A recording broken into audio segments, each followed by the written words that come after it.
కొండల తట్టు నా కన్నులెత్తుచున్నాను.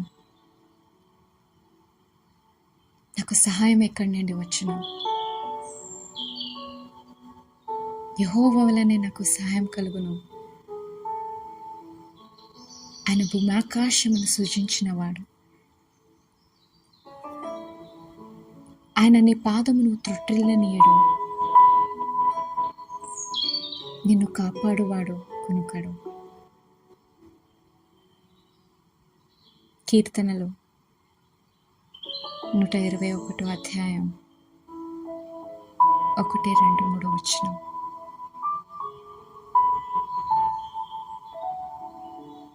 ఎప్పుడైతే జీవితంలో కష్టాలు ఎదుర్కొంటామో,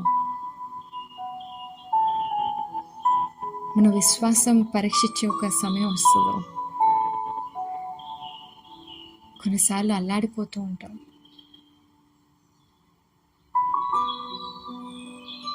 దావీదు గారు కూడా ఏదో కష్టమైన పరిస్థితిలో ఉన్నారేమో. ఆయన కన్నులెత్తి ఆ పర్వత తల దగ్గర చూసి అనుకుంటున్నాడు, మేబీ సియోను పర్వతమేమో. తను అనుకుంటున్నాడు, నా జ్ఞానం, నా వివేకం, నా బలం నుంచి కాదు, కానీ నాకు సహాయం వచ్చేది మాత్రం భూమి ఆకాశాన్ని సృజించిన నా దేవుడి నుంచి అని. జీవితంలో కష్టాలు, దుఃఖాలు, ఓటమి అవన్నీ కూడా వాస్తవమే.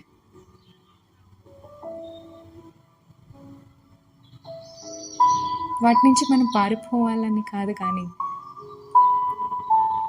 అలాంటి సమస్యలు వచ్చినప్పుడు ఒక విశ్వాసిగా మనం ఏం చేయాలి?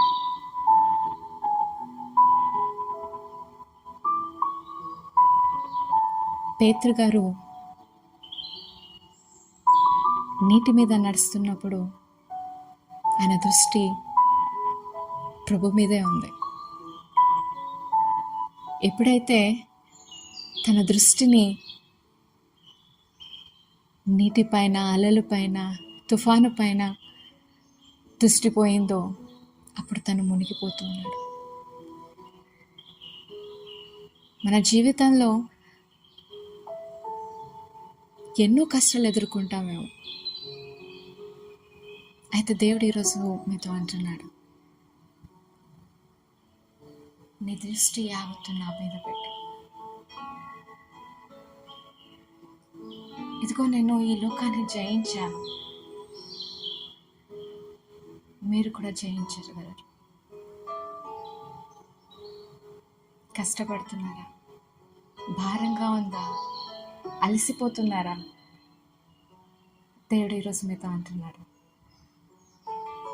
నా ఎదుగు రండి, నా కాడి సులువైనది, అప్పుడు మీకు విశ్రాంతి దొరుకు. అప్పుడు మళ్ళా మీరు బల పొందుకుంటారు. మళ్ళా ఈ లోకంలో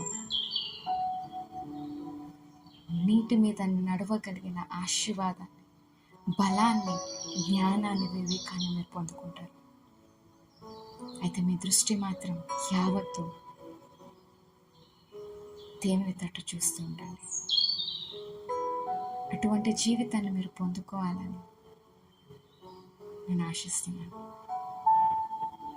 దేవుడు మిమ్మల్ని ఆశీర్వదించును గాక.